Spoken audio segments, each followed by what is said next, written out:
Hello, I'm Robert Gary Dodds, and welcome to my second Instagram post in the second week of September already. It's still warm here in North Carolina, and this is Eric the elephant who sits on my library desk, so I thought Eric ought to get a look in today as we move forward. But thank you for joining me. I'm talking about my upcoming book, The Life and Times of Alexander Hamilton, Two Apples That Fell from the Same Tree. And you'll see why in a moment. I started looking at today's Alexander Hamilton, born in Scotland, spent his life in Jamaica. And as I look back to his ancestors, I got back to the first known Hamilton by name in 1185. And coming back from then until now, scores of fascinating and famous Hamiltons who influenced history. And I began to realize I needed to include the story of those people, those ancestors. And then I came across the founding father of America and thought, well, is it too good to be true that these could be linked?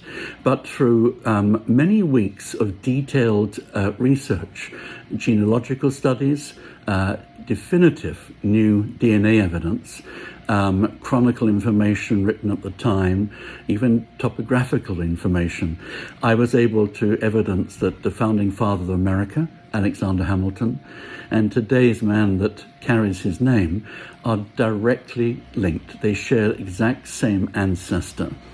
And then I began to realize, well, who were the parents of the first Hamilton then? If he was the first known as a Hamilton, must have come from somewhere.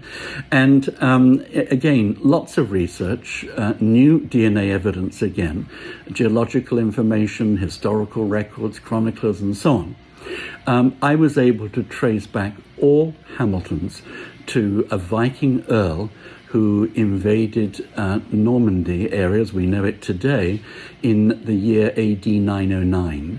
He'd been born in the year AD 808, 1,441 years ago.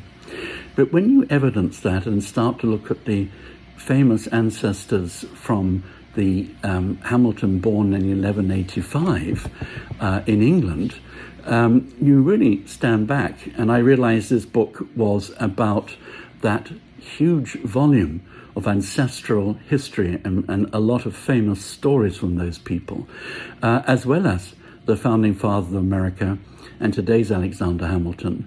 And they're the two Hamiltons, if you like, that were my apples that fell from the same family tree.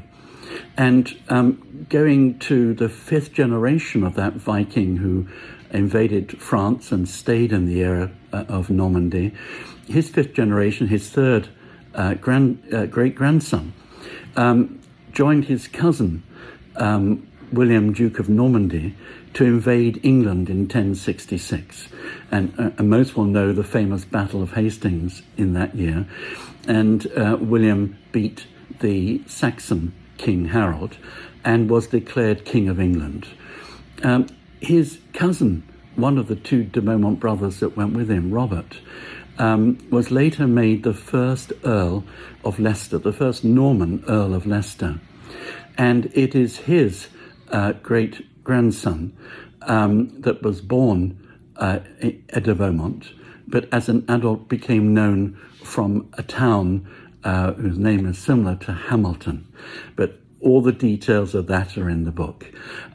So I'm also delighted to say that His Grace the Duke of Hamilton has been incredibly supportive of this book.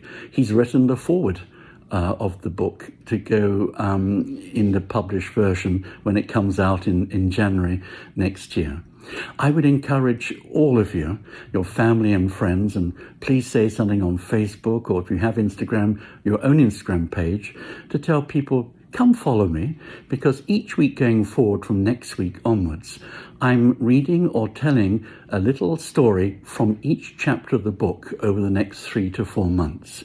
And my Instagram page, remember to tell friends and family, is RG Dodds Author.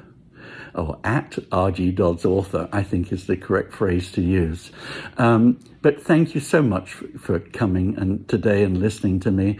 I look forward to welcoming you next week. It'll be the third week in September.